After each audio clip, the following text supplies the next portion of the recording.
এখন দুপুর 11টা বাজে, তো অনেক খিদা লাগছে, খাওয়া দরকার। বাট সমস্যা হলো এখানে তো সব জিনিস খাওয়া যায় না, এই জন্য মুসলিম রেস্টুরেন্ট খুঁজতেছি খাওয়ার জন্য। তো এখানে খুবই পরিচিত একটি মুসলিম রেস্টুরেন্ট হলো লাঞ্চল আমিয়ান, সেখানে যাচ্ছি ডানিয়াল সহ। চলেন আপনাদেরকে দেখাই। এই যে এটা হলো লাঞ্চল আমিয়ান, এটা মুসলিম রেস্টুরেন্ট। সো এখানে মুসলিমরা নিঃসন্দেহে খেতে পারে। আমরা এখন এখানে খাবো। আমরা এখন যে রেস্টুরেন্টে আছি এটার নাম হলো লাঞ্চল আমিয়ান, এটা মুসলিম রেস্টুরেন্ট। সো যেসব মুসলিম এখানে ঘুরতে আসে বা বাঙালি যেসব মুসলিম এখানে থাকে সবার কাছে এটা খুবই পরিচিত একটি রেস্টুরেন্ট। তো নর্মালি আমরা যখন এখানে ঘুরতে আসি প্রায় ম্যাক্সিমাম জায়গায় এটা পাওয়া যায়। আমাকে আমার আশিক ভাই বলছিল যে এই রেস্টুরেন্টের কথা, তারপর আমি অনেকে জিজ্ঞেস করলাম, বললো আশেপাশে পাওয়া যায়। সো ডানিয়াল আমাকে এই রেস্টুরেন্টে নিয়ে আসছে। এটা মুসলিম রেস্টুরেন্ট, সো যে কোনো ফুড আমি ট্রাই করতে পারি। এখানে মুসলিমরাই রান্না করে। আসলে এই যে আমার পিছনে যে বিলবোর্ডটা দেখছি না, এখান থেকে আসলে বোঝা যাচ্ছে যে রেস্টুরেন্টটা কেমন। এই যে এই বিলবোর্ডটা আসলে প্রকাশ করছে যে এটা মুসলিম রেস্টুরেন্ট। এই যে মুসলিম ড্রেস পরে আছে।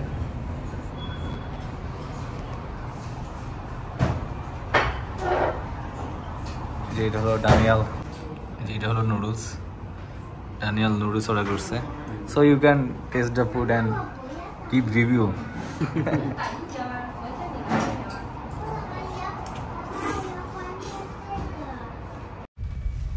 এই যে আমার খাবার চলে আসছে, আমি ডাম্পলিং অর্ডার করছি। তো ভেবেছিলাম প্রথমে ডাম্পলিং খাবো, তারপর যদি পেটে জায়গা থাকে তখন অন্য কিছু অর্ডার করব। বাট এমন পরিমাণে দিছে যে ডাম্পলিং খাওয়ার পর মনে হয় না অন্য কিছু খেতে পারবো। লাঞ্চল আমিয়ানে আসি, তো এটা এখানে খুবই পরিচিত একটা মুসলিম হোটেল বা মুসলিম রেস্টুরেন্ট।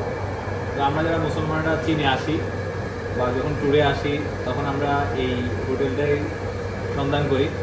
তো এটার সন্ধান দিয়েছে আমাকে আশিক ভাই, আমাদের এলাকারই যে চীনে থাকে। পরে উনি যাওয়ার পরে আমি খোঁজ করলাম, আমার হোটেলের আশেপাশে পাইনি। তো এখন ডানিয়ালকে নিয়ে আসছি এখানে খাওয়ার জন্য। তো আসলে আমরা যেহেতু মুসলমান, আমাদের কাছে হালাল ফুডটাই হলো ম্যান্ডেটরি। তো যেহেতু এখানে হালাল ফুডটা খুবই রেয়ার, তো যারা মুসলমান বাঙালি এখানে থাকেন বা ঘুরতে আসেন ওদের কাছে এই লাঞ্চল আমিয়ান রেস্টুরেন্ট অনেক পরিচিত। তো আমি এখানে আসলে এখন ডাম্পলিং অর্ডার করছি। তো খেয়ে দেখলাম আসলে ভালোই লাগতেছে, যেহেতু বাংলাদেশে অনেকবার খাওয়া হয়েছে। বাট এখানকার টেস্টও আমার থেকে খুবই অথেন্টিক মনে হয়েছে।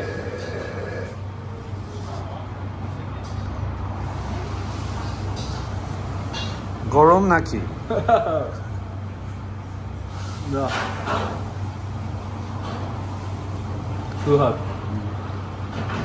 ও পিছন থেকে বলতেছে গরম নাকি। তো বাংলাদেশে 2 মাসের মতো ছিল। ডানিয়াল খুব ভালো বাংলা বলতে পারে, তো ভালোই, আর টেস্ট খারাপ না। আর সবচেয়ে ভালো হলো খাওয়ার সময় মজা পাচ্ছি, হালাল ফুড খাচ্ছি, এটা হলো সবচেয়ে বড় বিষয়। আর এই যে স্টিকটা পাশে রেখে দিচ্ছি, আমি স্পুন ইউজ করতেছি, কিছু করার নাই, আমি স্টিক দিয়ে খেতে পারি না। আর ওই যে Daniel as a Chinese, say stick দিয়ে খাচ্ছে। ও নুডলস নিছে, আমি ডাম্পলিং নিছি। আমি এখন লাঞ্চল আমিয়ানে খাওয়া দাওয়া শেষ করলাম, জাস্ট ডাম্পলিংয়ে খেয়েছি। অনেক বেশি ডাম্পলিং দেয়, সো দামও বেশি না। 14 RMB,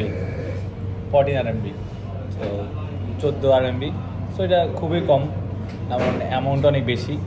সো আমার থেকে মনে হয়েছে যে না, ঠিক আছে, টাকা হিসাবে ঠিক আছে, অত বেশি যাচ্ছে না। আর পেট ভরে গেছে, এত বেশি দিচ্ছে, আর এত বেশি টেস্ট লাগছে যে আমি পুরো শেষ করে ফেলছি। একটু দেখাচ্ছি, জাস্ট সব শেষ করে ফেলছি। তো টেস্ট আসলে ভালো ছিল। মাত্র তাকে টাকা দিলাম, তার জন্য অপেক্ষা করছি, আর আমি বাঙাচ্ছে। Okay, thank you, your food is too good, thank you.